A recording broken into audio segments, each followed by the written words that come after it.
আসসালামু আলাইকুম সবাইকে। আবারও বর্ণমালার পক্ষ থেকে আপনাদের সবাইকে নতুন দিনের শুভেচ্ছা জানাচ্ছি।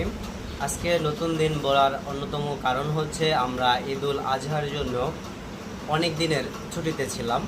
তো অনেক দিন পরে আজকে আমাদের বিদ্যালয়ে খোলা হয়েছে।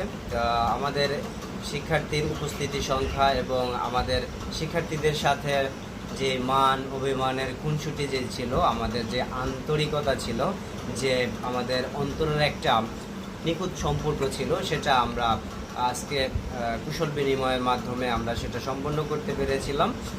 এবং আমাদের সেই আগের যেই ধারাবাহিকতা ছিল সেটা আমাদের সে একইভাবে বজায় আছে। আমাদের প্রতি শিক্ষার্থীদের টান ভালোবাসা, টিচাররা যে শিক্ষার্থীদের প্রতি যে টান ভালোবাসা ছিল তা অনেক দিন পরে প্রকাশ পেয়েছে।